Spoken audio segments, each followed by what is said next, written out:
guys probably think this, you know what I'm like. I go off and shout and rave and stuff like that. But like, I'm so angry. I'm calm. You know, it's one of them ones where it's like Speechless. dangerous angry. Like it's fucking, it's That's like horrible. psychopath angry. Yeah, like look at my face, bruv. Look at me talking about it. I look like a fucking psychopath.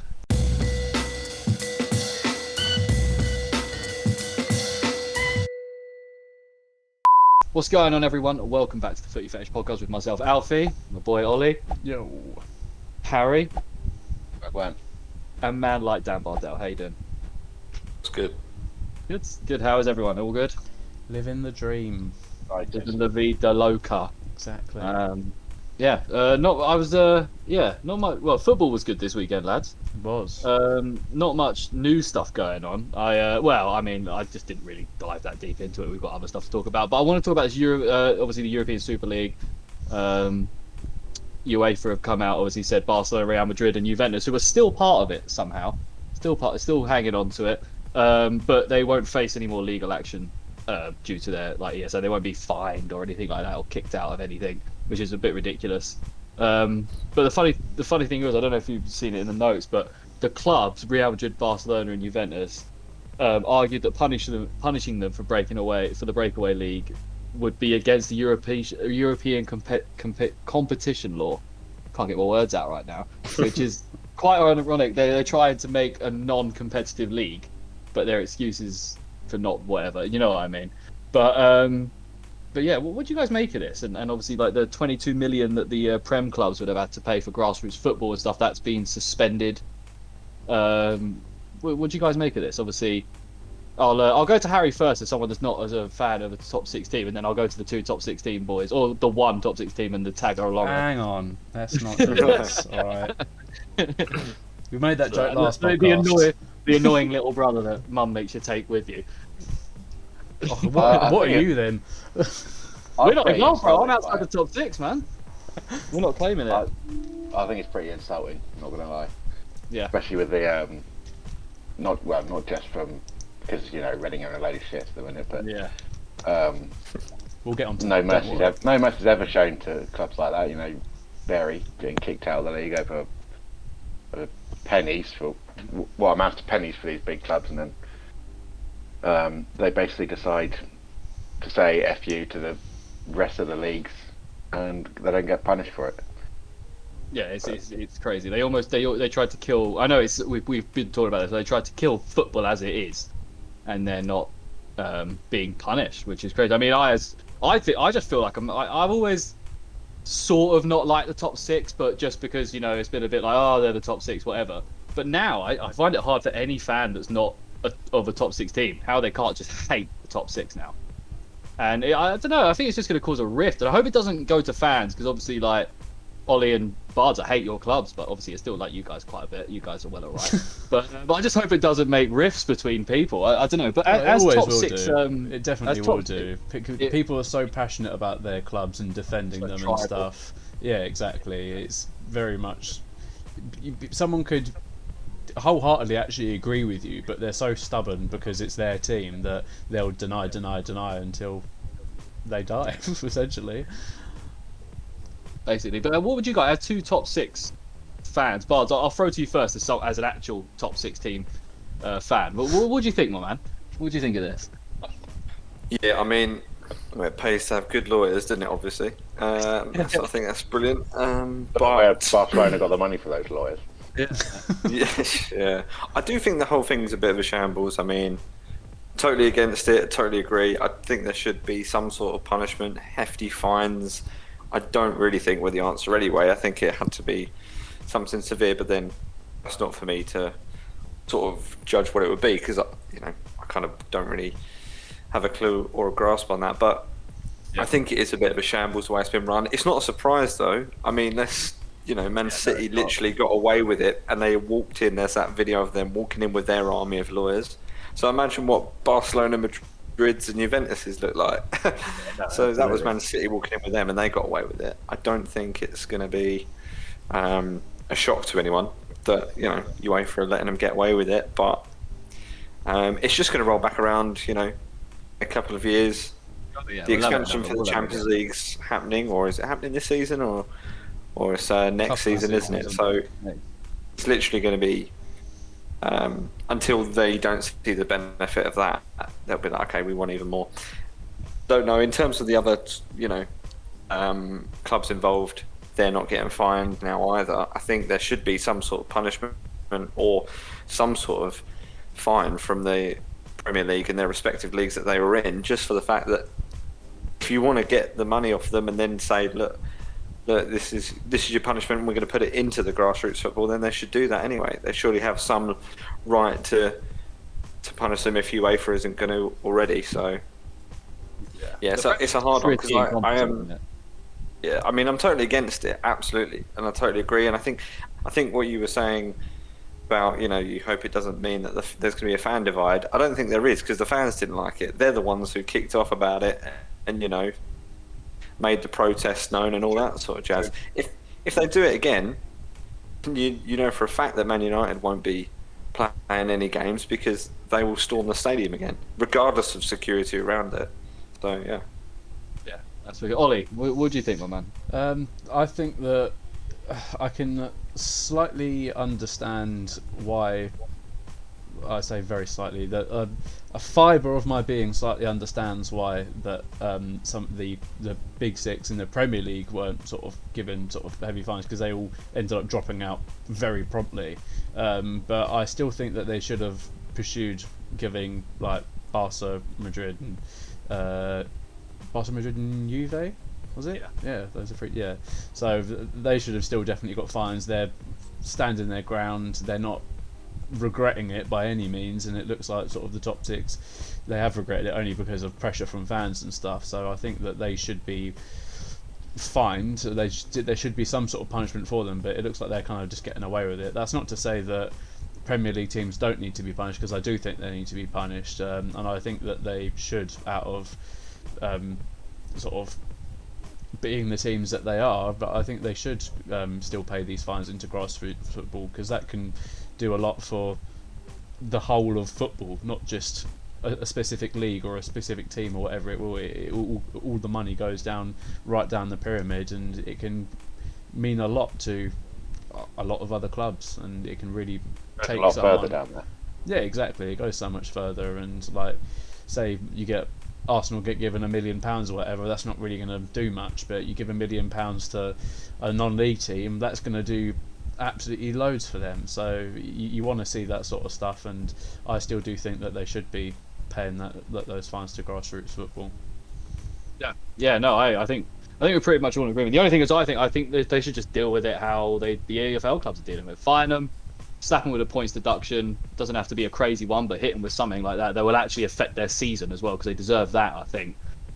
Just for the 1 year, do you know what I mean? Just do a points deduction. You don't have to do it over a certain amount of years. Just give them a point deduction for the following season or something like that. Because they're all good teams that are going to turn it around and be fine anyway. Like, even if you were to give Arsenal, like all the top six, a 10-point deduction, by week 5 you'll see them in the top 10 anyway. So we're just in the top 10 now. No, I'm not. I didn't. To be fair, I wasn't really talking about Arsenal or Spurs. Sorry, I feel like it's been an Arsenal roast already, bro. Luckily, you guys won this weekend. We'll be getting onto that, so at least we can talk good stuff about you guys for a bit. But before we move on to talking about some Champions League games and the Premier League games, hey, this is the first time that we've had you here since obviously the whole Reading news broke and stuff. Can you sort of? I don't massively know the whole situation myself, obviously as a fan. Can you just take us through it and what the whole situation is, basically? Okay, so basically we've been violating FFP, financial fair play rules, because we've been spending a hell of a lot more than we've been making. Yeah. Don't know why or how, but obviously just the owners are just pouring money in. They're not too worried about the financial performance of the business. Yeah. So obviously they still have money they're willing to invest if they are running it like this. That's what it implies to me. Yeah. But I it's annoying, but I think it probably is fair. I mean, if we've been doing this for a couple of years now, it did seem like either the start of last season or the season before, we spent a load of money, which I didn't know we had, for players like Lucas Shaw, 5 million. George Puskas 7 million. Yeah. That all seemed to come out of nowhere, but whereas so for us it's because we're spending more than we're bringing in. Whereas for Derby, who've already had points deducted, it's because they were, I think they were like doing their records wrong. That's what I did read something. Wrong. Yeah, when they were trying to get sold or bought by someone else, they sort of embellished their financial records or something, I think, which then led to them being, because they were trying to get taken over by a Chinese company or something, I think, or something like that. I can't remember. And I think that might be bollocks. It was some big corporation billionaire Don that was trying to pick them up, basically. But yeah, it looks there are a couple of other clubs in the Championship who have been struggling, post COVID. I think Forest are one of them. There might be one or two others that I've forgotten. But I don't think any of the others are likely to get points deductions, other than us. Obviously, they haven't happened yet, but it seems like it's going that way. But thankfully, 3 wins on the bounce for us now. So. Yeah, I didn't realise you had Alan Halovich or whatever his name is. Yeah, he actually looks really good. Promising kid from a few years ago. You guys have him. I saw he scored. Birmingham fans were saying he was, lazy and doesn't really do much, but he's actually looked really good for us. Nice. Just got kind of that random vision. Nice. That you need, cutting edge. He's still got John Swift, so everything's all right. Oh yeah, well, if he can stay fit. Yeah, true. But so is it looking likely that it's going to be a point? Do you know how many points it's going to be? From what I've heard, it's going to be between 6 and 9. It's not the end of the world. You can still survive with that, which hopefully you do. Derby got 12, I think. Yeah. 21, wasn't it? Or is it? I know they were rumoured to be getting 21, but maybe it must have gone down then. Last I checked, they were on -2. Oh, okay. So yeah, that makes sense. Yeah, because I did see. Well, I think this was when it was initially going. Like, things were going on. They said it could be up to 21 point deduction, but I guess they settled on something then. Yeah, we're playing them away tomorrow, so it's the battle of the skint boys. I don't see. The thing is, Derby seems so tin pot to me, but Reading don't. And I don't. Is that wrong, H? Are you guys tin pot? Or... Oh, we're tin pot, yeah. Oh, okay, fair enough. Yeah, definitely. I don't know what I was expecting Harry to say then, but yeah, fair. Honesty, I love it. We're tin pot. We haven't won much. Spent most of our years in the 3rd and 4th tiers. One of the oldest clubs in the country, but we still hold the point. Don't you still hold the record for the Championship? We do. Yeah, that's. You can't let that go. The main thing we've done, to be honest. Yeah, sweet. We'll put you out your misery, mate. H. We'll move on from Reading, but we'll talk about some Champions League, which is on tonight. I completely forgot till this afternoon that we got Champions League tonight. But obviously, the big game. I just went for the big games because there are some games that just why talk about it. If to be honest, you know what I mean. But we got PSG Man City tonight, which is going to be wicked. The battle of the 2 richest clubs it's the richest football game ever. Yeah, it's got the. Hopefully they both lose. And 2 incredibly tin pot football teams. I think City's team's worth just over $1 billion, and PSG's team's worth just under $1 billion. Yeah. So I think it works out that in sort of combined, it's just over $2 billion. Mad. Right. I hope that. Yeah, I hope. I don't know. You can't. What's the best result for this? At the end of the day, if someone's going to get hammered, I'd rather PSG get hammered than Man City. Yeah, just Man City to win, I think. English team, back the English team. Yeah, that's the only thing right now as an English team. It's embarrassing as well for City if they lose to PSG because they're fucking shite. That is true. But we got FC Porto versus Liverpool as well. I think I'd be surprised if obviously it's at Porto, but I'd be surprised if Liverpool don't get the result there. A sneaky good game is AC Milan versus Atletico Madrid tonight. That'd be quite an exciting one. I think there'll be some goals in that. Yeah, so it's Porto, Liverpool, Milan, and Atletico, I believe, isn't it? That's a crazy game. But then Wednesday we got Benfica versus Barcelona. Come on, Benfica. And then United have got Villarreal, Bards, and you couldn't beat Young Boys. Do you feel like you're going to beat Villarreal? We didn't beat them in the final, so I doubt it. Yeah. I'm not looking forward to it. No, I mean Maguire's out. definitely. Shaw's looking very unlikely. So then that probably means Lindelof or buy with Delo, I guess. Yeah. And I'm not really confident in Delo. And I mean, Lindelof can do a job. Like Lindelof is a good defender. Don't get me wrong. So maybe it'd be good to see him and Varane. Lindelof started the last game. Varane didn't. So yeah, it'll be interesting to see what pairing it is. But I'm not confident with it because if he plays Fred, sorry, do you think Solskjaer rested Varane with this game in mind, expecting to beat Villa anyway? He played Villa. No, he played. He didn't play against Young Boys. Oh, I see. Okay. Right. Sorry, that's what I meant. Expecting to beat Young Boys. Probably, yeah. But I mean, he played Van der Beek like for 30 minutes or 45 minutes, whatever it was. Yeah, 45 minutes against Young Boys. So I really hope that he goes with it again, because there must have been a reason why he played Van der Beek in that game, and it must be because he has intentions of playing him in the Champions League or something. Because I really don't want to see Fred and McTominay tomorrow. I just don't want to see it. I'm kind of like fed up with it. I do like them as a partnership. I do. I'm a fan in the big games, and this is a big game. I think Van der Beek will be more attacking, and if anything, we just need some creativity, and at least he'll create. Yeah. I think because Villarreal have struggled to get to win games in the La Liga this season, but they just drew 0-0 with Real Madrid on the weekend, so I'm not confident if Real Madrid can't beat them.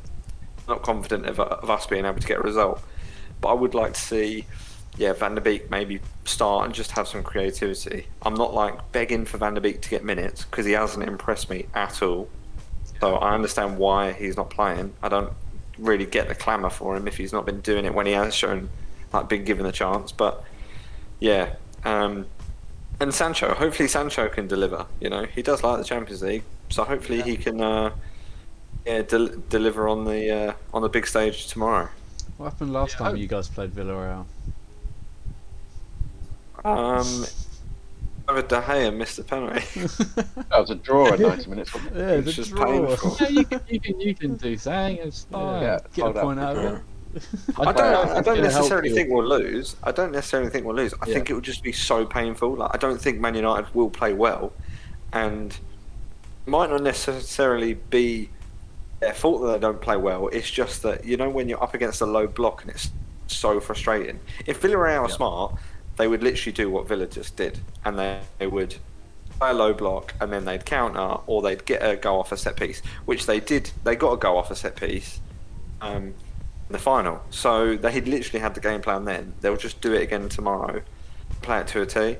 Man United have struggled against low blocks for years. Like under Van Gaal, always struggled. We always had the ball, but we weren't scoring in like the first half for 10 games in a row or something stupid like that. And I just think against a low block will just be an infuriating watch. It will just be boring. It will look like we're crap. It will just be that Villarreal just got a game plan. Well, I think you guys will. I do believe you guys will get the job done. I don't know if it helps, but I've taken over Man United on my FM career, and I've completely transformed the club. Oh yeah. Got a midfield three of Rice, Bellingham, and Fernandes, with a front three of Rashford, Greenwood, and Chiesa. We're absolutely destroying it, mate. Won the quadruple last season. So, and that sounds unbelievable, to be fair. Yeah, so they just got to hire me, and I'll get the job done, man. I can fly about, get these signings done. Chiesa would have been done straight after the final, mate, if I was in charge. But I do want to say, if Man United don't win or lose, if Man United don't win, it's not Ollie's fault tomorrow, because those players were crap against Young Boys, they were crap against Aston Villa. And if they're crap tomorrow, that's got to be on them. I don't necessarily think it's Ollie, because how those players can't win that game of football. Oh, absolutely not. Do you not think it can come Absolutely down not. to? Do you not think it comes down to his tactics and lack thereof? I mean, these are players who Absolutely have played incredibly well for other teams, which is why Man United have bought them. Yeah. No, I don't think that's. Yeah, I mean, I can understand that Sancho's not like set the world alight yet, because he didn't start well at Dortmund last year. No, that's not what I mean. I mean just like Ollie is not a tactically good manager. We've seen that. He can't move on the fly and change things on the fly if he needs to. He stays in the ways that he does things. We saw against Villa, Sancho, regardless of his play, should have started that game because that's what you needed. Someone that, not Greenwood, that's going to take a shot on every single time he gets there, regardless of what the situation is. You need Sancho, who loves putting the ball on a plate, for someone like Ronaldo.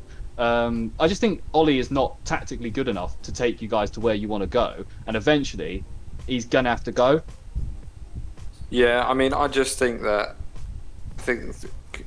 he has clear tactics and it is set out. It's just a case of, there is a lack of personnel in areas. What I will say is I think it's on Ollie if he keeps persisting with this McFred and it's not working. Like, if there's a breakdown in that partnership and the goals are resulting in that way, then that is on him. But I mean, to have that many shots, and I know they were terrible shots, like you could shoot from anywhere, but then I would say, why the hell are you shooting from there as opposed to trying to get to the byline or create a chance or do something?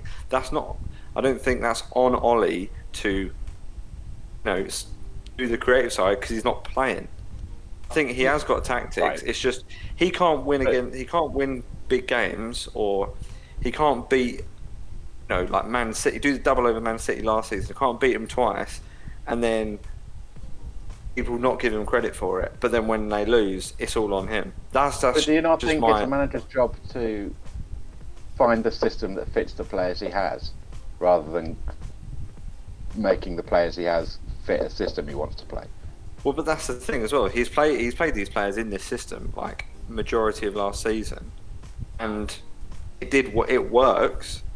It's just there's periods in the games where, for whatever reason, like I think Shaw against Young Boys last week or the week before, he was not closing down any crosses. Like, he was so slow to get out to them, and it's like, that is not on Ollie. That, like, if I can see that, he must be fuming that he's not doing it. But Shaw just wasn't doing it. And then I think at West Ham as well, it was exactly the same case, and then he gave away the penalty, which again is not necessarily on Ollie. I think, like, so who is it on to change that? How do you get the players to stop doing that? Well, I would argue that that's probably like a hangover of the player from like international duty or the tournament. I mean, you're not going to play Shaw off the back of what he's done last season, are you? He's obviously the starting one. Plus, we didn't have Tellez because he's only just come back from injury, so played against West Ham. Like, that's not the only position that's kind of susceptible to just stupid mistakes. But yeah, I mean, there's some things on Ollie. I just think he gets such a bad rap if we lose a game. No credit if we do win a game. If we win a game, it won't be down to the papers or media certainly won't be saying, "Oh, he did get it right this week. He's done really well against Villarreal, considering they got beat in the final or whatever." It will be, "Oh, the players did well," or "Oh, Ronaldo's popped up with a goal," or whoever. You know what I mean? Yeah, absolutely. I think Ollie's come a long way. Yeah, and he's going to make mistakes. I think he subs a bit too late. I think change it, but then also that's a criticism of, like, when you're an armchair, when you're in your armchair watching the game and that, it's armchair supporter, like, obviously you can say it and you can't coach the team, but I do think he has learnt a lot. I wouldn't necessarily jump on his back if we draw the game tomorrow. I don't actually think a draw's the worst result in the world. As long as we don't lose it, then I think it's over, because we still have got quite an easy group with Atalanta. You'd fancy beating Young Boys still. Atalanta are not easy though. They're a fucking good team. Oh well, we beat them in the Europa League last year pretty comfortably, so I'd expect to do it again. Yeah. Well, I expect you to beat BS Young Boys, to be fair, but yeah. But no, I don't know. I like Ollie, and I think he's done the job that he's supposed to do, and I think he was the perfect man for the job that needed to be done, and that is build that team up without, having a manager that's going to make crazy demands and that kind of thing. Put the team first, essentially, over himself.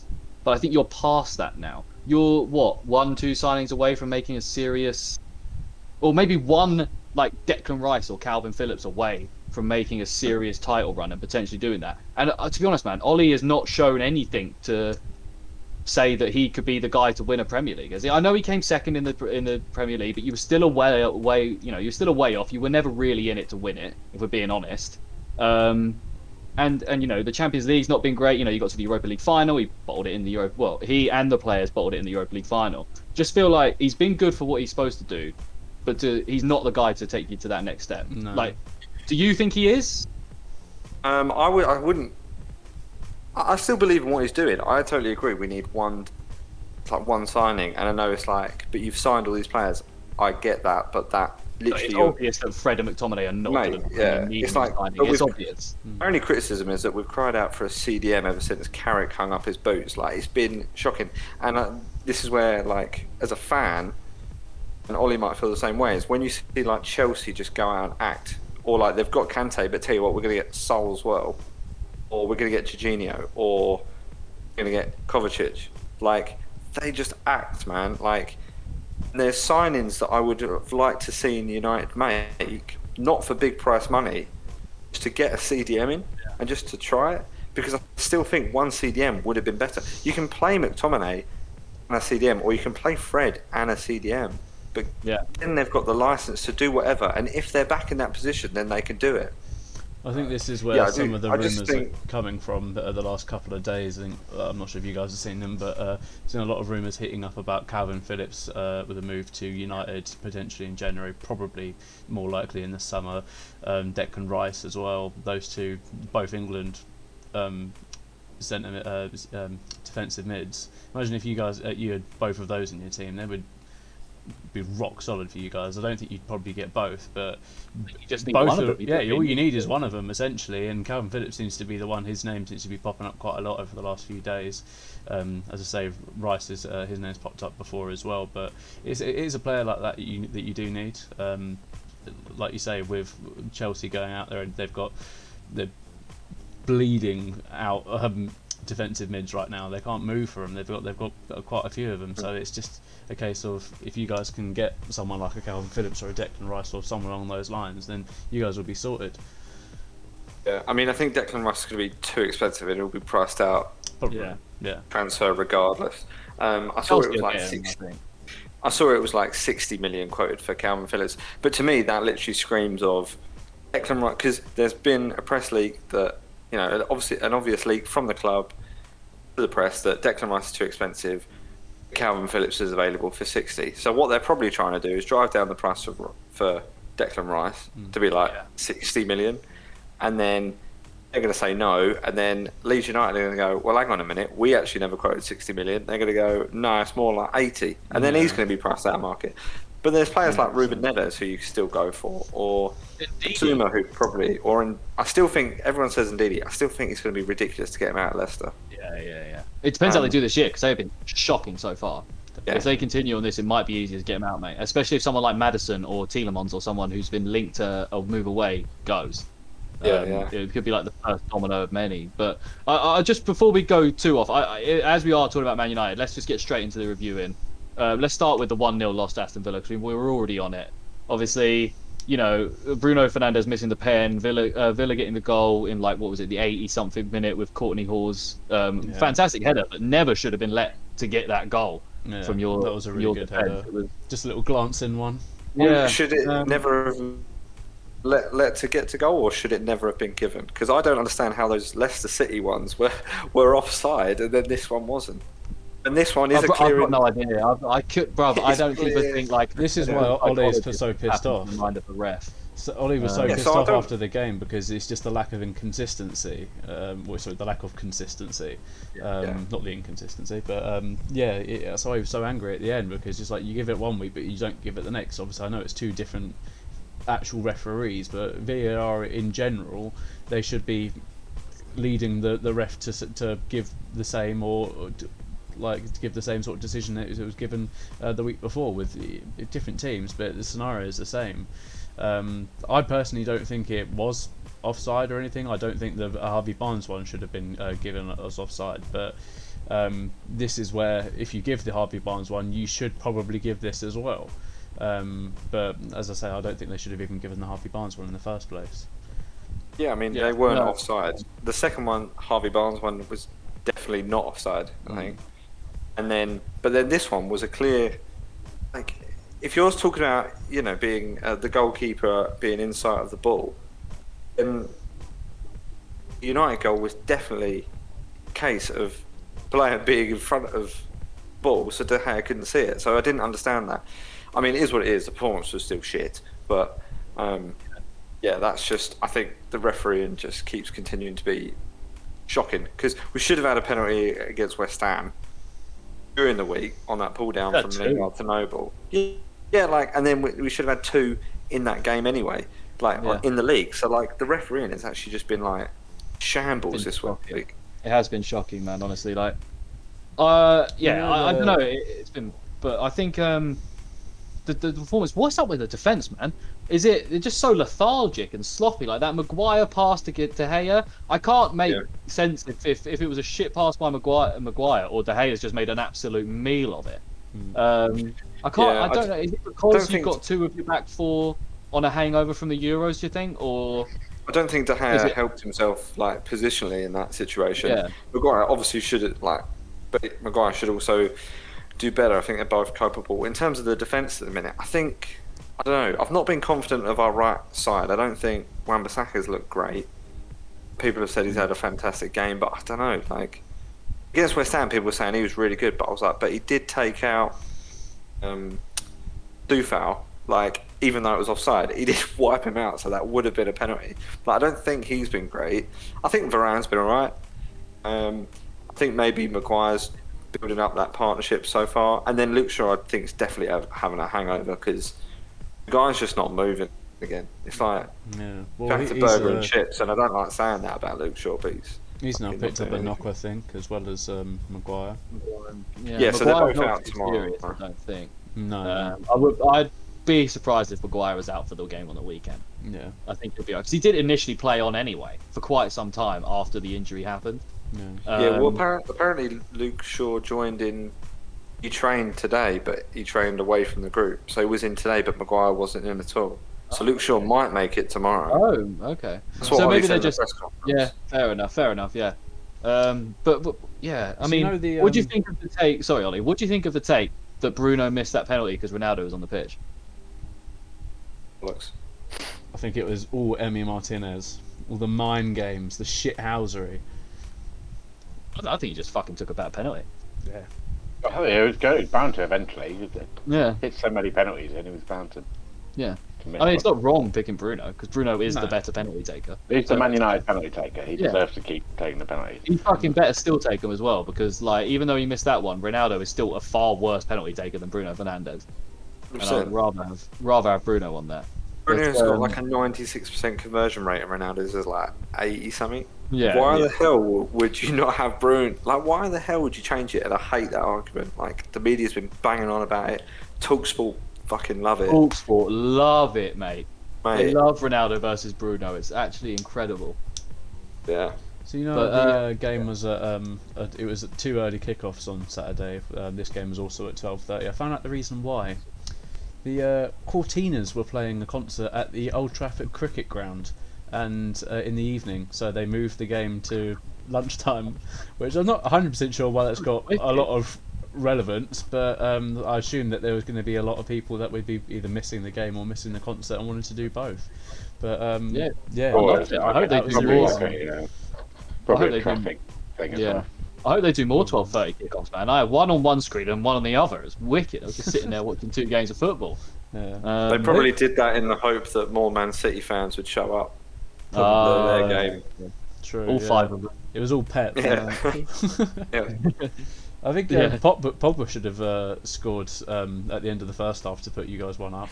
He flopped that. Yeah.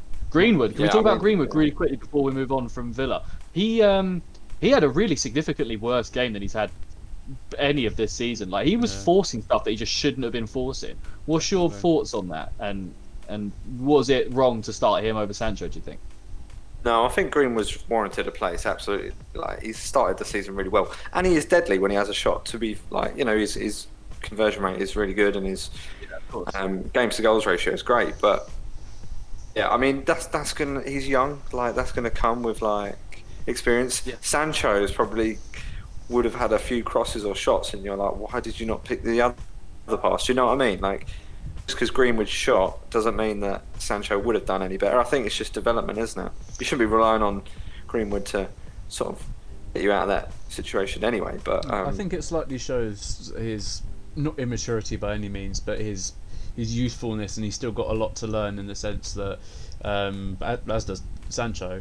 But where there was the situation where he could have squared the ball into Bruno could have slotted it.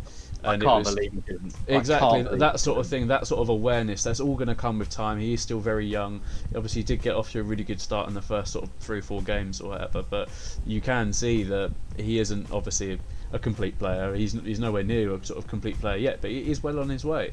So it's just, yeah, over time, he will, as he matures and gets older, he will realise that it's not all about scoring. You need to play the team game as well, and that's the sort of situation where you do need to square the ball. And he might have been thinking, oh, there's going to be plenty of other chances, we're still going to win at the end of the day, but unfortunately it wasn't the case. Is it a bit annoying that Ronaldo's there? Because obviously you want Greenwood to play a striker, right? That's what you want. But he's been forced out onto the right wing because Ronaldo starts at striker. Is that not a bit redundant in the making? Obviously, people will say, well, he's learning from Ronaldo and all this, but he's not actually playing the role of a striker. He's playing the role of a winger. It sort of seems like a Rashford 2.0 thing. Do you know what I mean? Because obviously he started as a striker. And then what was the point? And then what was the point in Sancho? If that's I mean Rashford was played striker, but I think Rashford's good on the left. I think if you've got Ronaldo, you're going to play him, aren't you? And if you can get Ronaldo, you're going to get him. I still think Greenwood's best position, and he will play as a number 9. I would like to see him there, like maybe against West Ham during the week. I would have liked to have seen him straight through the. Or did that happen? I can't remember. But I would like to see, Greenwood play that number 9 position with Ronaldo maybe, benched and coming on, just some games. Like, I understand the clamour to play Ronaldo and Greenwood. They both can play. Like, undoubtedly they can. They're both great footballers, and also Ronaldo played on the wing, where he's played basically his entire career up till recently. Yeah, or do 2 up front. I don't know why you can do the 2 up front, because Ronaldo's got the jumping ability and the strength to hold the ball up or knock the ball on for Greenwood because he's quick enough. So I would like to see that, but I don't think it hurts him too much. Like, it's just annoying because I don't know, man. I just really feel like Greenwood's going to be like Mbappe, Haaland level. Like, I really think he's going to get there, but I just don't see how it's going to happen if he's just forced out onto the fucking right wing every game because a 37-year-old is playing up front. I know it's Ronaldo and everything like that, but I don't know. It always, I don't know. I feel like bringing Ollie back into it because I just don't feel Ollie's the kind of guy that can deal with that kind of situation. If Greenwood was to kick off, say hypothetically, if Green was to kick off, and then it was like, right, I don't know, this won't happen, but hypothetically, just play along with it. That Green was like, right, I'm starting striker or I'm out.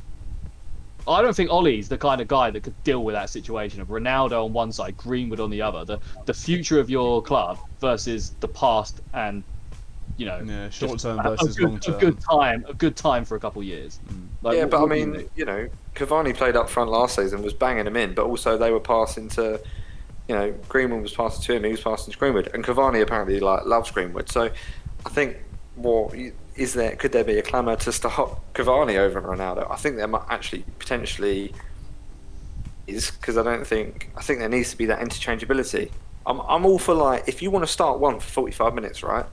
And then you're like, you know what, I'm going to change it this half, and then put one up top, or play one as a 10, or put one out on the wing, but have them both on the field in the second 45. Do it, mix it up. The interchangeability is there. That's why I think when originally, in my head, I envision a Rashford, Greenwood, Sancho, and I'm sure Ollie does, front 3, then that's going to be interchangeable. I reckon each of them will all have a go up front. And I'm not saying we will, and I don't think we will, but let's say Haaland comes in, I think there's every chance that you're going to have Greenwood play on the right, because or the left because he can play off either foot. I don't think that's a detriment to him. I just think if you look at where Mbappe plays, play anywhere in the front three.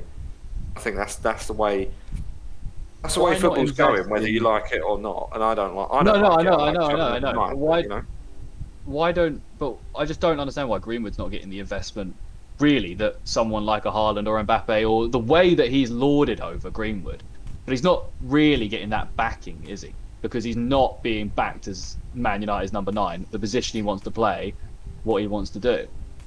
He started 3 games and scored 3 goals, and then he was benched, and then he started out on the right. I don't know.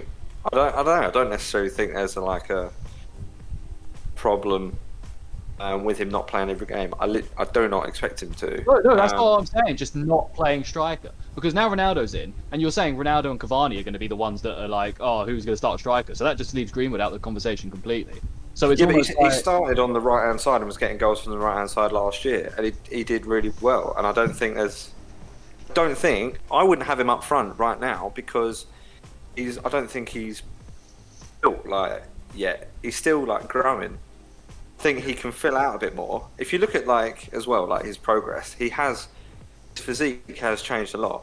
I think if you want to be that number 9, especially for Man United, when you're going to come up against you're going to come up against Ben Mee, right? Who is just going to fucking wipe you out. He don't give a shit. If you're a kid, if you're like Ronaldo, he don't give a shit.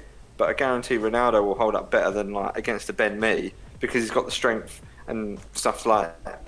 Do that, whereas Greenwood I think can come in on the right and then put Ben Mee on his arse because he's tricked him out. But that was just an example for Ben Mee, by the way. But yeah, you know what I mean. He needs that strength still, and I think he's just developing. I think that's absolutely fine to have him out on the right.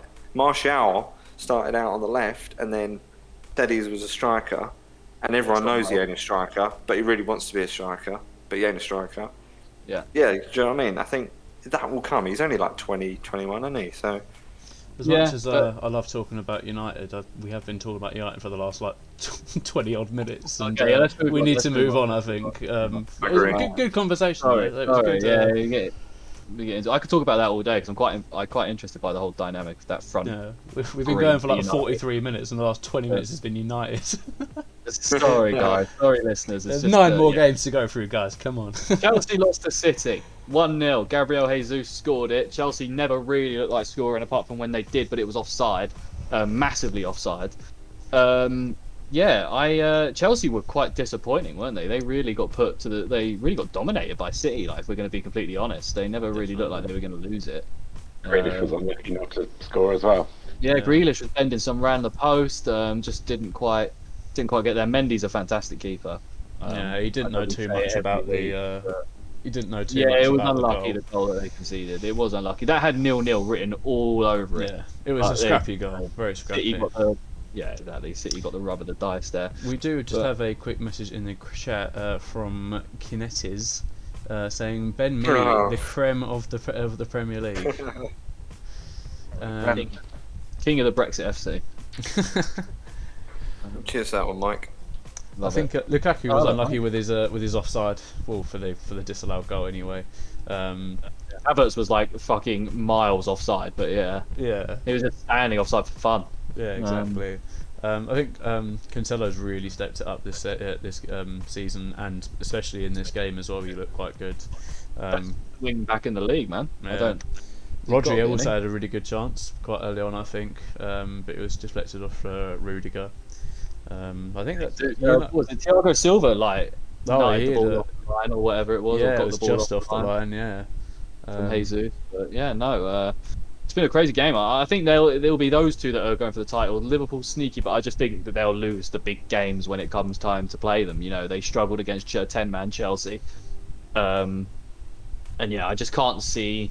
I don't know. I can't see them doing that kind of thing again. But it was a bit of an anomaly for Chelsea, I think, because it's the first game under Tuchel that they've had no shots on target in the whole game. It's the first time since Opta Stats started in 2005 or something that they've recorded a game with no shot. What? No on target shots. Yeah. Bloody hell. Jeez, that's not good. Something like that. I saw it earlier. Something like that. Yeah, But, City looked quite impressive though. They couldn't convert some of the chances that they had, but they looked a bit more like the old City from a couple of years ago when they were just ruthless. Confidence. They'd be 5-0 up and they'd be going for 10, like that sort of situation. They look more like that sort of old City, but obviously, yeah, Chelsea did enough to only let it be 1-0. But they lost this game when they started Werner. 100%. Like, they should have had a Ziyech or Havertz or, you know, even like a Loftus-Cheek in there over Werner playing off Lukaku. I think that would have been way better. But yeah, I don't know. They sort of brought back down to earth. I mean, I know it's not too bad because it is the champions of England, and it was a scrappy affair. You know, you obviously say the Man City goal was pretty lucky, but yeah, I don't think Chelsea fans will be too annoyed. I think they'll be annoyed at the fact that, you know, you lose to City. That's a huge game that could decide the title, obviously, but it's not exactly warning signs for Chelsea, is it? Really? No, not it's at far all. from it. Yeah, exactly, definitely. I think Grealish had a really good chance that Mendy just got the slightest of touches to. Just wide. That was really good. I think Grealish is due a bit of a goal fest soon. He's been pretty good so far for City. Next. Oh, they got Liverpool next. Holy Yeah. shit! Oh, I'm working. Dang.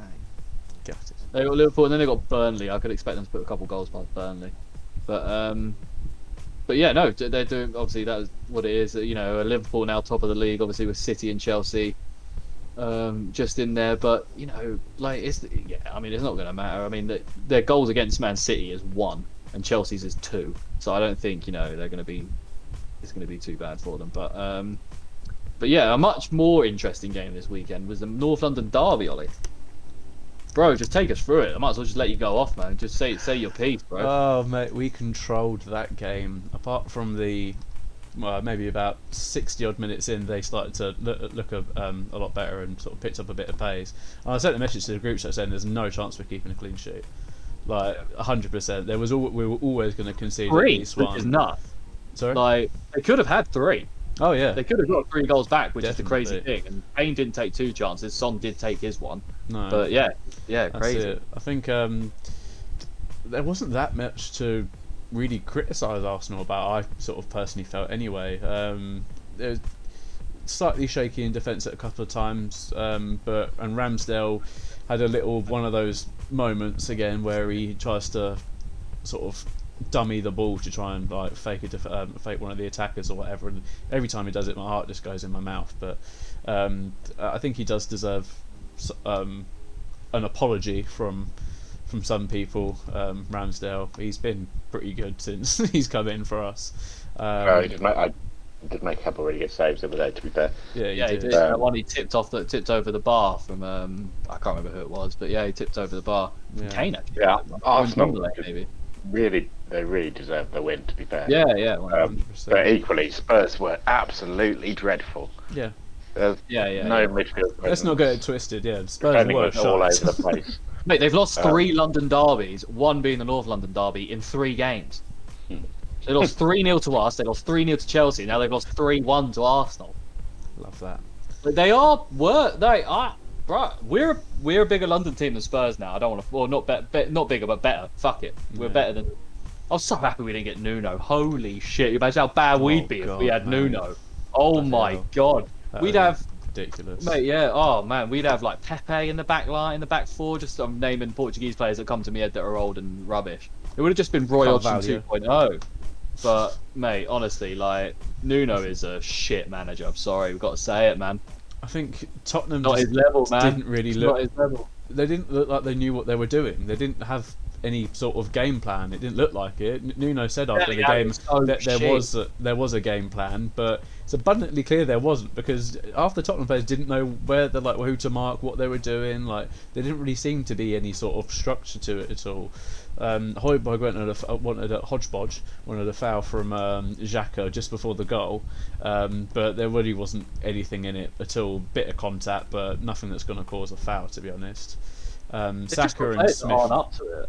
No, yeah, definitely. Tanganga is not a Premier League level right back, centre back. He just isn't. Well, he came off at half time, I think. Well, they made two he subs got at a half red card time. against us. He got a fool made out of him against Chelsea. That might be bullshit. He might not have played. Who knows? But if he did play, he got a fool made out of him against Chelsea. I'm assuming. Yeah. And then yesterday he was absolutely awful against Arsenal. Man, it just ain't is that they just have players that it's just ain't his level. They're trying to play Ndombele, he's probably like on their day top 2, top 3 Spurs players that they have on that squad. Yeah, but he doesn't want to be there.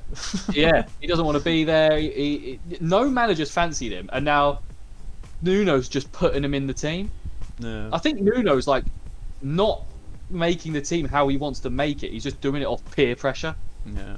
I think the front sort of 4 that we had, the sort of square or diamond sort of shape that we had going forward with Aubameyang, Ismail Smith-Rowe, Saka and Odegaard was really impressive. The link-up play was just really good. We were just getting every ball. all 4 of them look quality. Yeah, exactly. Everyone just knew. It's like they had sort of sixth sense. They all knew where each other was going. They knew which ones to make. Helped by the fact that Tottenham couldn't defend for shit, and Harry Kane gave a mistake to pick up your players. It was mad. They just let them 4 just run in the space. If it was open, it was crazy. Exactly. Harry Kane fell over the ball, and then we counter-attack. He then comes back in and tackles Saka, and then just moves the ball, basically. He doesn't actually proper tackle him and get the ball out, and then Saka just slots it in. Like all 3 of your goals, as good as they were, like you guys linking up and it was fluid, it's much better than we've seen of Arsenal so far. All 3 of them were preventable. Oh yeah, if definitely. You marked or threw your body in the way, if you actually gave a shit, they're all preventable. Yeah. But yeah, Daniel Ek was at the game, the Spotify owner, with Thierry Henry. Thierry Henry wearing his old retro Arsenal shirt. Love that. That show was. That show was from before even he played for him. Yeah, it's a proper retro one. But I do want to say, shout out to a man like Tomiyasu, who is just a wicked player, man. Biggest upgrade from Bellerin. Ridiculous. I think what I quite like about the Arsenal sort of lineup at the moment, he's so un-Arsenal. Yeah, exactly. Good. He's so not Arsenal. He's not flary. He doesn't like making generalizations. He's not like he's just a fucking down-to-earth, humble lad that just wants to play ball, innit? Like, I just love it. 22-year-old Japanese guy, love it. But I think I quite like what we're doing with our back line at the moment, where we're starting a back 4, but it's almost like we're playing a back 5, where we can kind of, whether it be Tierney that sort of pushes up the wing, that we've then got sort of Tomiyasu, Ben White and Gabriel Culler covering as a back 3, and then if Tomiyasu wants to push up, then it kind of brings Tierney back, and then we can cover that side from a back 3. So we're playing a back 4, but it's almost like we're acting as if it's like a back 5, just without, it's either one wing or the other. I think this is why it's quite good that we've got Tierney and Tomiyasu that can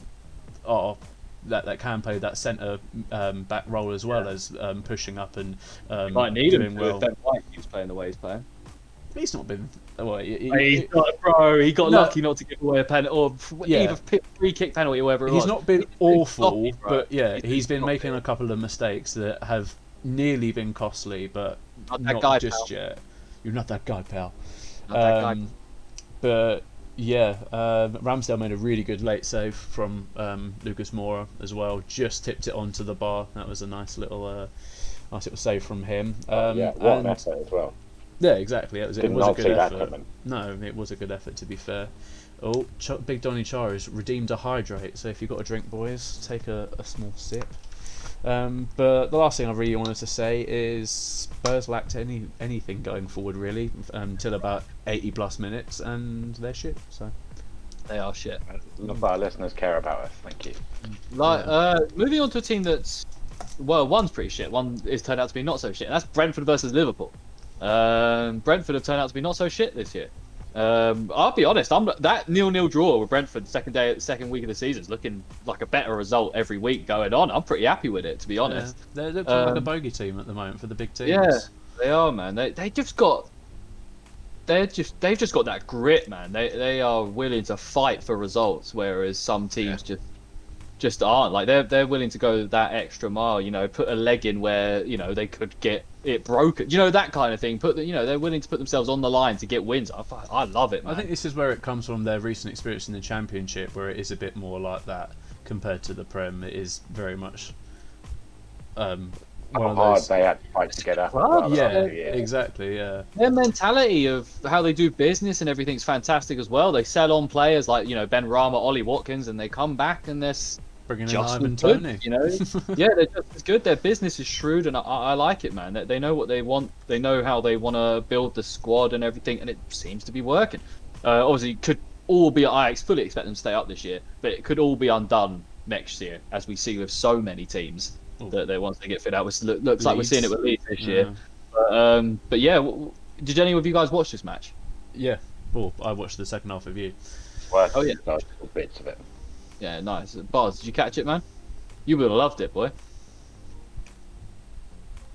I kind of, after the Man United result, I kind of just kept tabs on live commentary and didn't watch any football. Yeah, no, that's fair enough, man. That's why I'm quite happy that the Palace game was on Monday, although it's now made my mood for the entire week shit. But Yeah, I watched the second half of you, but I obviously watched the highlights and everything, and Azure looked quite good at the beginning. He made quite a good save off the line from Salah. Yeah. And then Matip shortly after did the exact same thing from a shot from Mbeumo. It was very much end to end in that first sort of 5 minutes. Really It was high octane stuff, lads. exactly. Mission Impossible-esque. I think But, the first goal for Pinnock was really well worked. Oh, it was lovely. kind of sexy. Yeah, a little bit sexy. It was. But one question, obviously, we could talk about, you know, it wasn't great from Liverpool saying they got goals. They got a couple good goals. The Mo Salah goal was great. A well, lovely bit of play. But I just wanted to pose a question to you. Why is Trent Alexander-Arnold so bad at defending? Like, for the second goal, he, where was it? For the, for the second goal, he got absolutely bullied off the ball. And then he embarrassed himself with the third, jumping up and then just falling on the floor.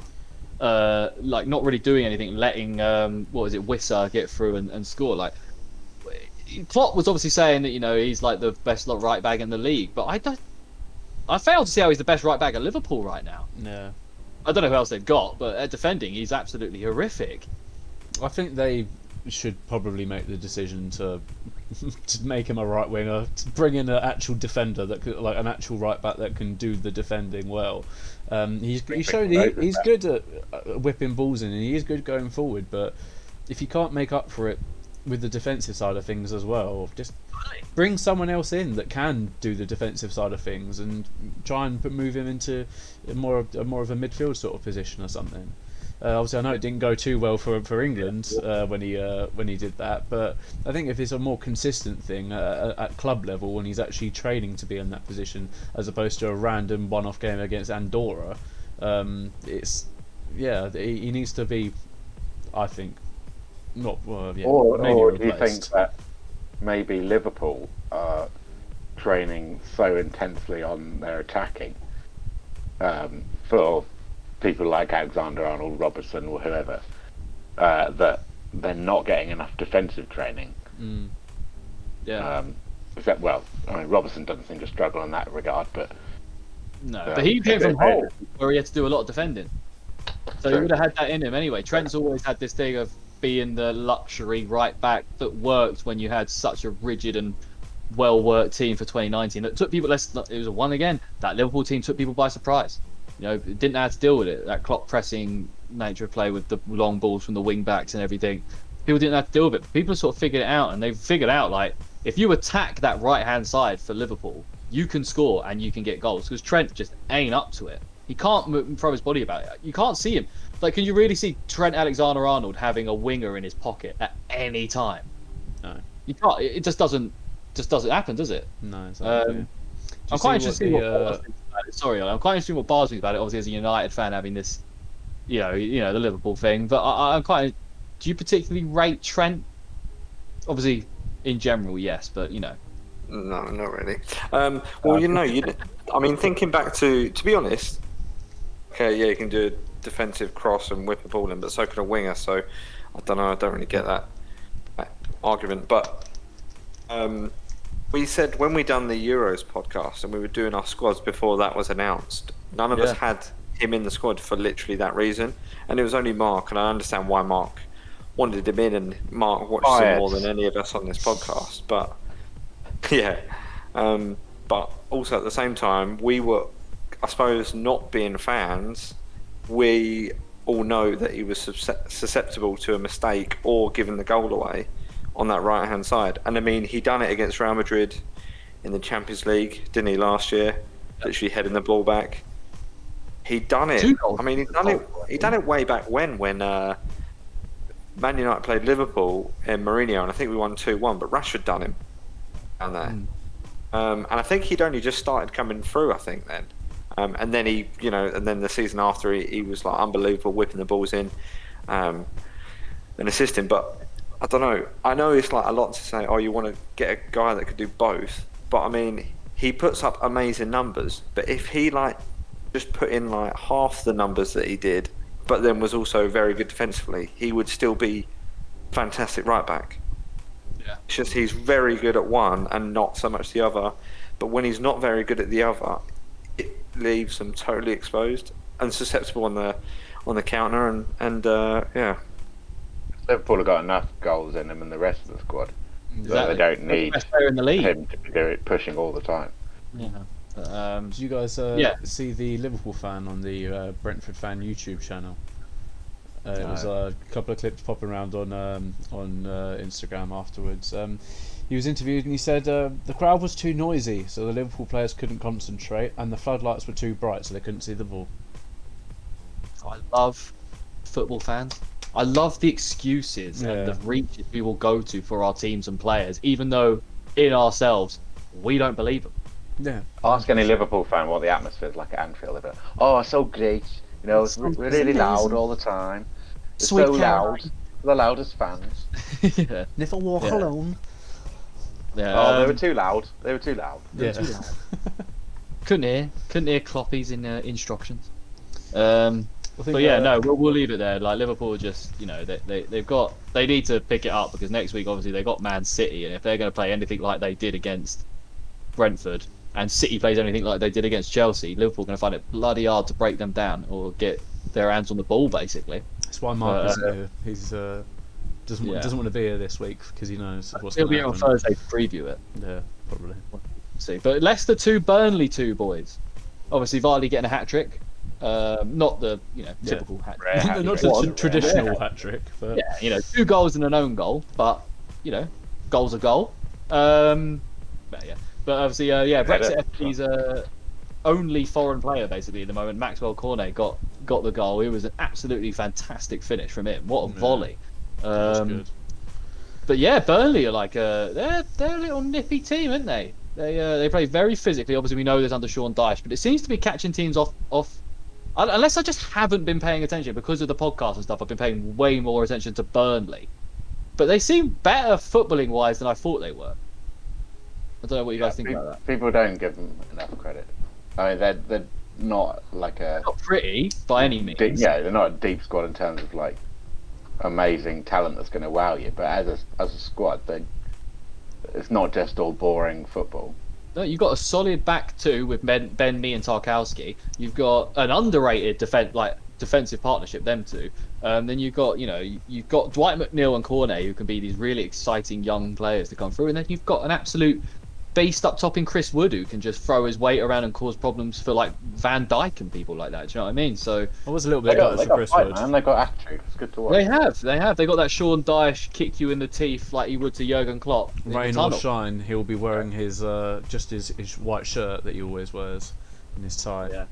Never a jacket. The manager I'd like to go to the pub with the most, I think, out of the Premier League. That's something that we need to discuss on another ranking. Who would you want to go to the pub with the most? He's made some quite good comments, I think, about going to the pub during press conferences and stuff like that. I think during lockdown last year, he was saying, he'd been asked about some transfers. He was like, if you can get me to the pub, I'll give you however much you want.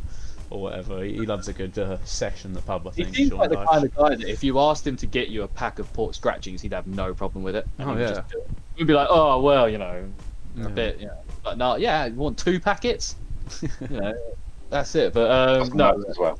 yeah. Before we probably should talk about a bit of football rather than just Sean Dyche in the pub. Nah, I mean, fuck it. but yeah, it was a weird game. Like Vardy's obviously kind of proving some of the media wrong after his. by media, you mean us last week? Oh yeah, well, us Yeah. as well as media. There has been criticism of him over the last. Vardy yeah. shit last week. Weren't We also us, yeah. But no, I think he is sort of proving people wrong. He did score the own goal, but he made up for it massively afterwards. He looks like he's hopefully going to continue that. What he did score in the game before as well, I think. I'm not sure. He may have lost a bit of pace or something else, but his finishing is still unreal. There were some vintage Jamie Vardy finishes. It was. Yeah, it was proper classic Vardy along the ground. Perfect. Yeah, it's nuts, man. He is such a pure finisher, man. It's unreal. I was a bit gutted for Chris Wood at the end. Yeah, his goal coming in for that, but offside. He was so gassed as well. They were going nuts, and then look over at the linesman. Ironically, I think 2-2 was a perfect score for this game. I feel like both teams deserve something out of this game, a point apiece, and they both were playing well enough to score goals. I think it's perfect. There's nothing I would say about this game. I mean, obviously Leicester fans would be disappointed. Yeah. They shouldn't be drawing with Burnley at home. That just shouldn't be happening. But Vardy did miss a sitter though. I do have to say. Tielemans whipped that ball They in. shouldn't be booing though, Leicester fans. That's all. No. Ridiculous. Yeah, it is ridiculous. It is ridiculous. But who they got next? Oh, they got us next. Oh, mate, I'm not gonna lie. I fancy us in that game. Not gonna lie. But yeah, no. Oh God, I don't. Mooch, do it, Alf. Do it. Oh, Palace 1, Brighton 1. That was a nice little segue as well. It could not be done. I don't know if you guys probably think this. You know what I'm like. I'll go off and shout and rave and stuff like that. But I'm so angry. I'm calm. You know, it's one of them ones where it's like dangerous angry. It's horrible. Like psychopath angry. Yeah, look at my face, bruv. Look at me talking about it. I look like a fucking psychopath. But I just don't want Andre Ayew to ever play for my football club ever again. Not Jordan. Andre, Jordan. See, look, he's so far out of my head now. But Jordan Ayew, sorry. I'd rather have Andre Ayew right now. But Jordan, man, Andre he is Ayew's worst. looking good this year. Name me a worse decision maker in professional football, please. Patrick Vieira for starting Andre Ayew. Fucking Vieira alone. I do think the only reason that I do think Ayew's why he's starting is because Elise is still not 100% fit. But I think he will be in the next coming weeks and hopefully fucking get started. But yeah, man, it was a tough game because we were so good. Yeah, you didn't let Brighton breathe a lot of the time. You were closing them down quite quickly. Was unreal. It was quick, man, proper quick. Oh my God, we were actually a good team. We just got so unlucky. We just I don't know, man. Just a Mope had one chance. Yeah, that was a good bit of shithousery as well from Mope mocking Zaha when he equalised. Yeah. You see what stand he did it to? Yeah, the Homesdale. No, he didn't. He did it to fucking Arthur the family stand. Oh, was it? Oh, he did it to the family stand. There's loads of kids do it like that. And then when they went back through the Homesdale to get back in, I don't know if you've seen the videos and stuff, but there's Palace fans throwing stuff, yelling. Graham Potter after the game said that there wasn't much security, and his words were, it's a bit intimidating. And he was asked if all the players were fine. He was like, yeah, no, everyone's safe, everyone's okay. It's like, get out of here, man. Jesus. To be fair, though, you score that equaliser later on, you're going to do that to the first Palace. Oh, mate, 100%, bro. We did it to them last year, but we actually won the game. We smashed them. I get it, man. But it's just it felt like a win for Brighton, I think, because they just were nowhere for so long. But I think Edouard's movement was quite good, but he just didn't get enough of the ball, man. That's what I mean. His movement was good, but I just don't think he really met some of the fans' expectations. But a lot of people were saying you need to start Edouard, and he started, and like you say, his movement was good, but he just wasn't really didn't really have the opportunities. We should still be harping on start Edouard because Benteke came on and offered us nothing. Oh yeah, absolutely. I'm not saying that you shouldn't start him. I'm just saying he maybe didn't meet a lot of fans' expectations. I think they were probably hoping for more than he provided. Oh no, I'm not saying it is. Not saying it is at all. He just wasn't getting on a plate, are you? Yeah, and he didn't get the service that he wanted. I should have squared it, but the fucking Cucurella's tackle on Gallagher, which led to the IU. Cucurella, shit. Who has been gassing up this Cucurella Don from the La Liga or whatever? Not only anyone on this podcast, but just people in general have been gassing up Cucurella. He is not a good football player, man. He was rubbish. Yeah, he wasn't great. He wasn't great. And then Brighton, like me and Ollie were saying it, like we were saying it the past few weeks, they've had an easy start. You know, they've been lucky in against the Leicester result. They're not as good as everyone makes them out to be, and we showed that. Like we had a lapse. Has Maupay like beat his goal tally as well, like, already? Because from last season. That was all. Yeah, because that was always the problem with Brighton. Is like they can never score the goals, but he was the only like option they had, and yet he started the season pretty well, hasn't he? But yeah, I don't know. That's still Brighton have had an easy running. I know we've been talking about it pretty much since they've kept knocking out the wins. We're the only people who have been talking about it. Everyone else has been gassing Brighton up. Yeah. No one's taken into account their start has been fucking easy. It's because they had a reputation last year of having like some mad XG, didn't they? Yeah. So everyone thought, the football they play is good on the eye. You've got to win games, man. Exactly. And, okay, they're beating teams that they should have always beaten. It's just because they haven't in the past and they've been shit that suddenly it's great. Yeah, Andre, I don't even know. I'm calling him Andre Ayew now. Jordan Ayew, he's had one goal in the last 46 games. That's not.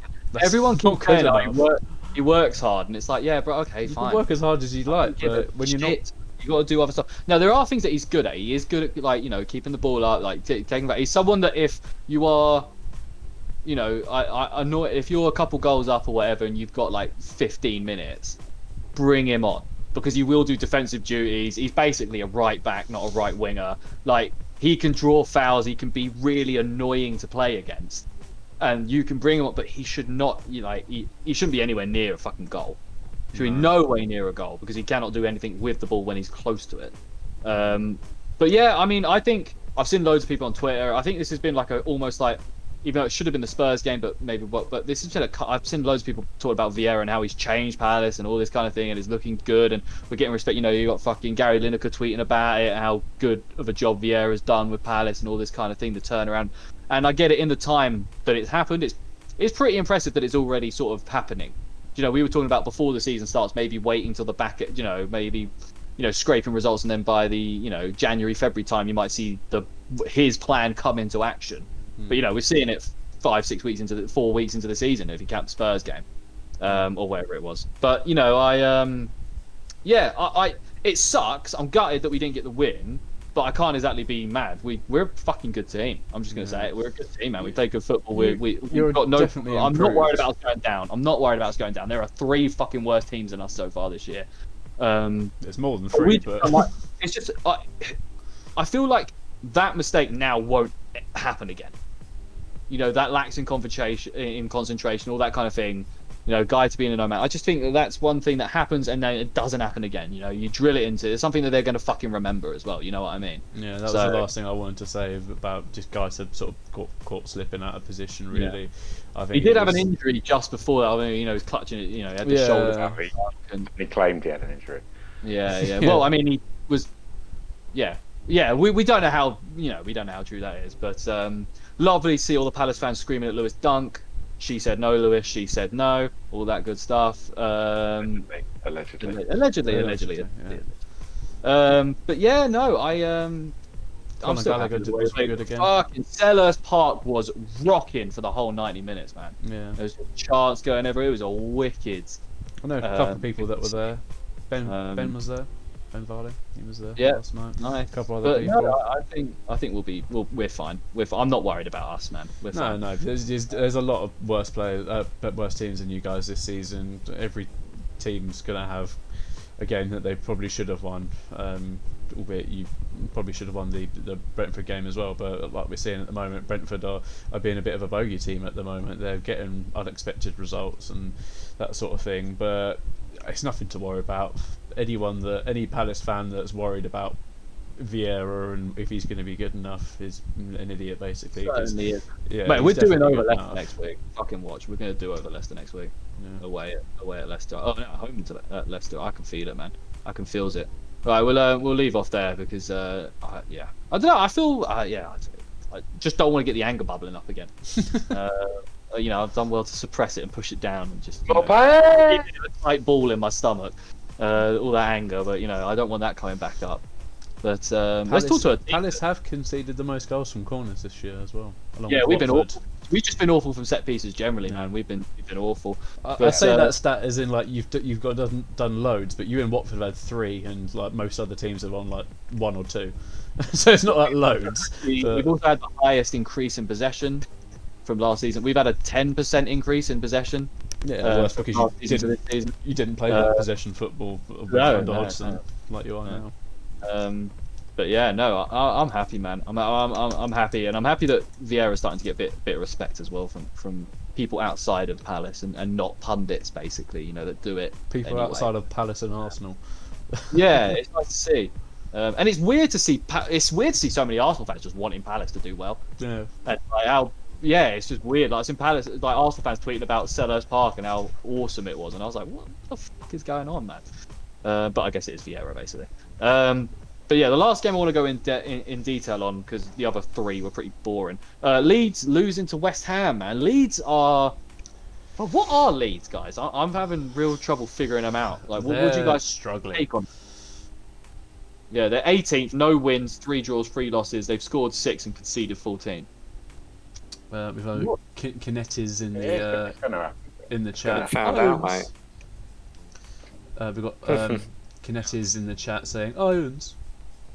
West Ham are wicked, man. I'm having a lot of fun watching West Ham at the moment.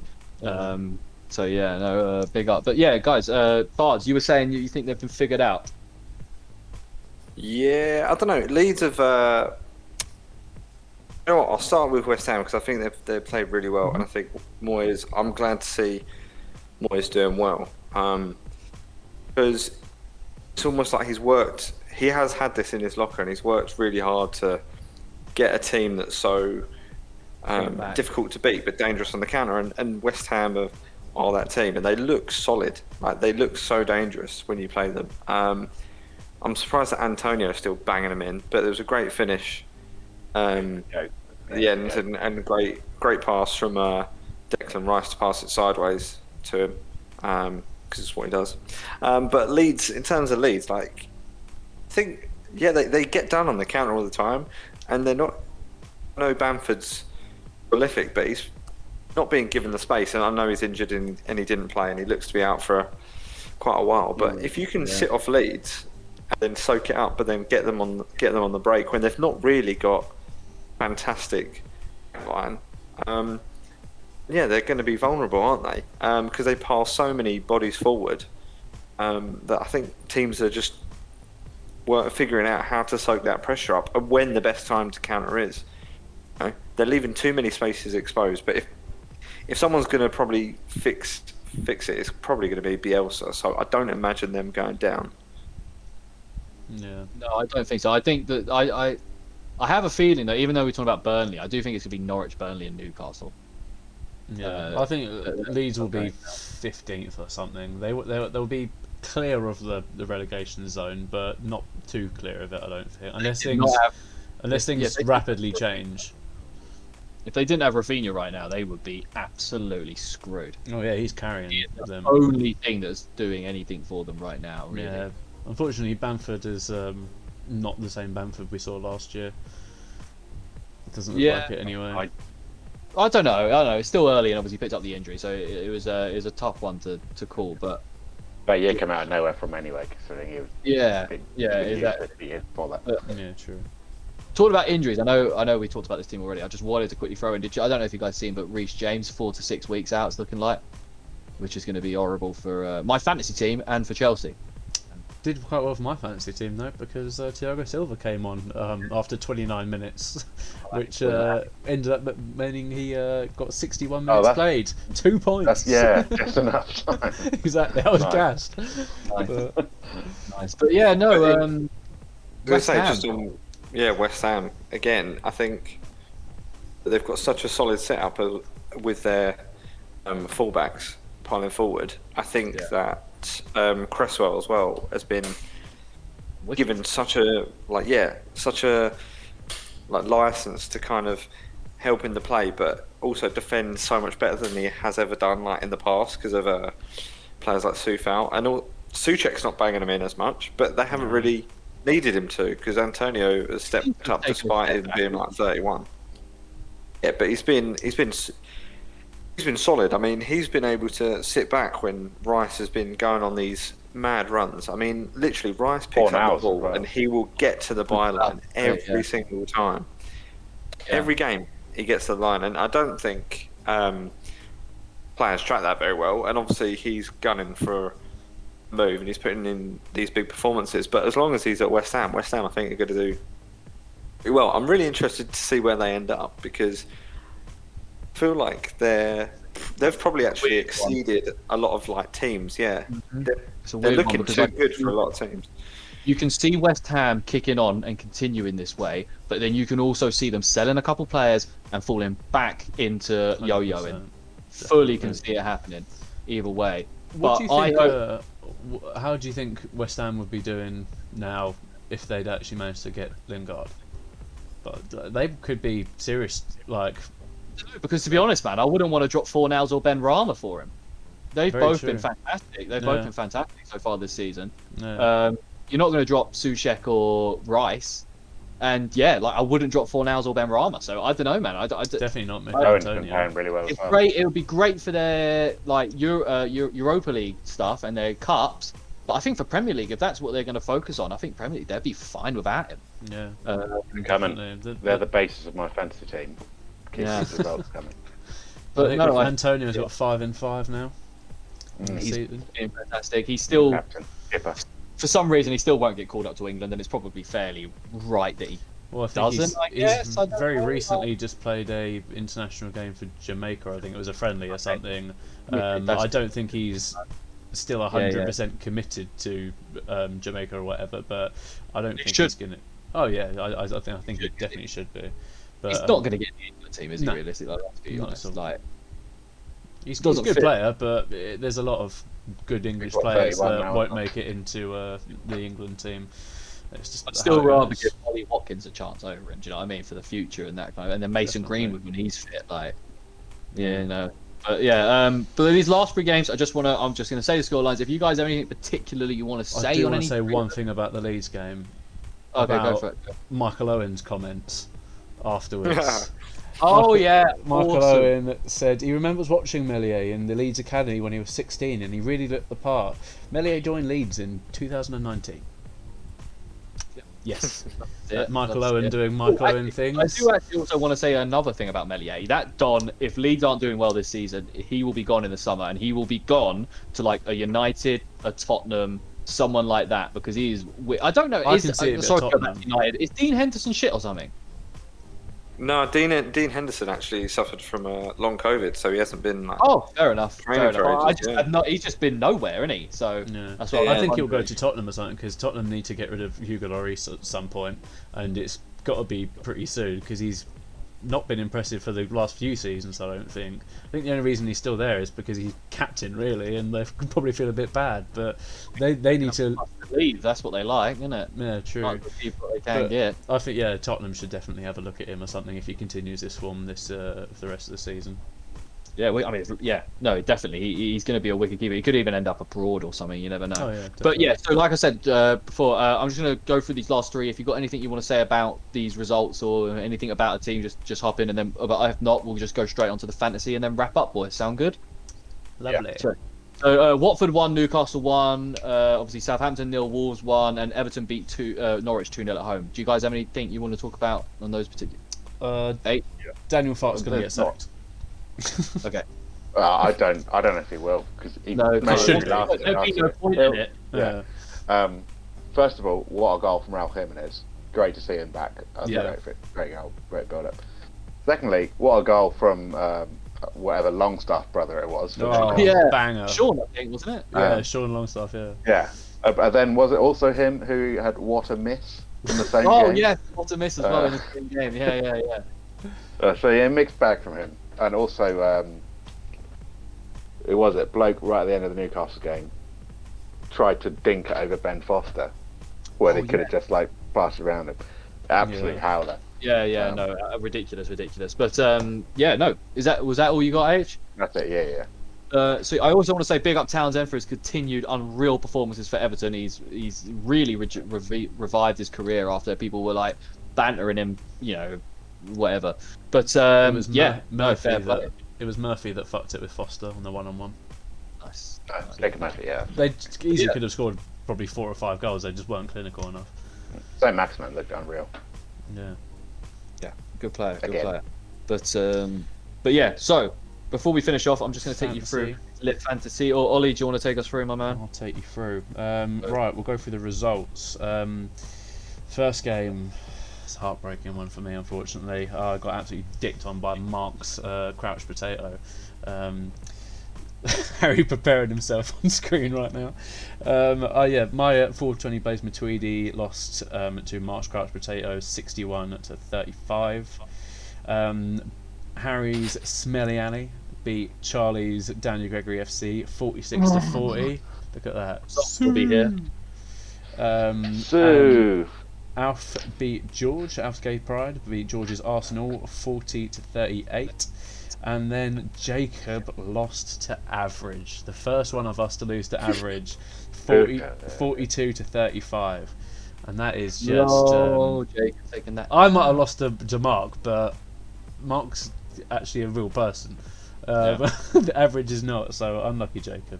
I'm so happy because if I lose to Average this weekend, I don't give a shit now. Yeah, I've beaten Average once, so I'm fine. I actually don't care. It was that first loss. I just did not want it to be me.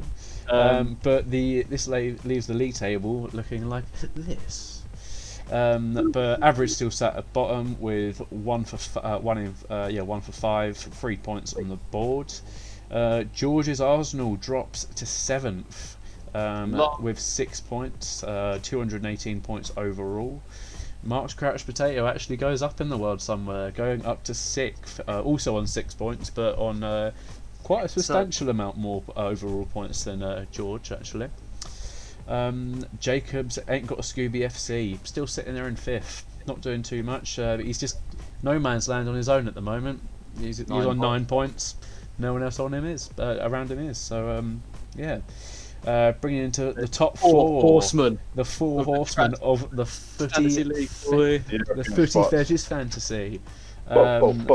Alf in 4th, 10 points behind Mark Charlie. Losing his spot, his hosting spot to Charlie. Charles got Alf's got 10 overall less points than Charlie. Charlie's in 3rd, also on 12 points, 296 overall points. I dropped down to 2nd after my loss against Mark with 298 overall points. And then taking 1st on 12 points, but overall he's on 312 points. Harry's Smelly Alley. That's it, mate. Don't worry. Well done. Alpha's first the week before that, then it was me, and neither of us have managed to keep 1st. So one that's not managed to be first out of this podcast is Mark. He's the only one letting us down right now in terms of. We're acquitting ourselves well here. Exactly. But no, next week's fixtures we've got Charles Daniel Gregory FC versus my 420 Blaze Matuidi. Come on, Char. George's Arsenal versus Mark's Crouch Potato. Jacobs ain't got a Scooby FC versus Harry Smelly Alley, and then Average versus Alf. So it's going to be interesting, I think.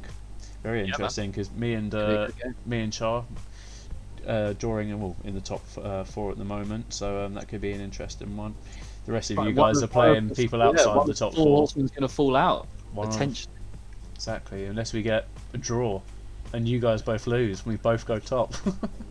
Unless. Did you see my GIF I put in about Mark and George's? Oh yeah, that would be a good one. Game this weekend.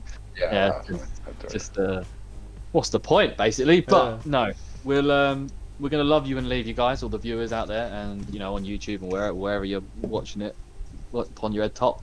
But yeah, thanks for watching, guys. Thanks to Harry, Ollie, and Dan for being here. Sorry, guys. Before we cut out, Charlie's just redeemed another hydrate. Oh, thanks, bro. I actually do need it. Get it down. Down it. And while we're hydrating, you can see all of our socials on the screen right in front of you. If you can't, then Alf will read them out for you in a minute. Yeah, make sure to follow, like, subscribe, hit notification bell. I'm trying to think of other words for stuff. Can't think of it. So yeah, just hit whatever button it is for the thing. Hit it. Follow us. That kind of thing. Up, Instagram, like, Facebook. 5 stars. Yeah, that's it. All of that. Facebook, Instagram, Twitch, YouTube, Spotify, Apple Music. Anywhere you get your podcasts and just get your content, man. Just look us up, Footy Fetish Podcast. We'll probably be on there. Just give us a follow and listen to it. And yeah, we'll be back on Thursday for a live stream on Twitch. Obviously, this will be coming out tomorrow night. This will be coming out Wednesday night for YouTubers, YouTube listeners, Spotifyers, all that kind of good stuff. But yeah, we'll be back live on Twitch on Thursday. So please come and tune in. We'll be previewing this weekend's football coming up. And while you're here, drop us a follow or even a subscription if you're feeling nice and generous. We're getting enough. close to 60, and yeah, we want to hit that goal as soon as possible. Yeah, so you might even earn yourself a little Mo Farah sign if you do. You would. There's not actually been a Mo Farah. There's not been one yet this episode, but who knows? Should we leave him with one? Well, maybe. I think we should leave him with one. Well, we probably should. Mo Farah signs on your head top. On your head top. Apart from Harry, for some reason he's being rude and putting up double middle fingers. But for you audio listeners, don't listen to. It's not rude. The thumb's out. It's not rude. Oh, sorry. That's how it works. That's how it works. He's going through some stuff. His team is rude again. But yeah, that's a new Jesse Lingard celebration. Take it easy, guys. See you later. Swearing in Chinese. Bye.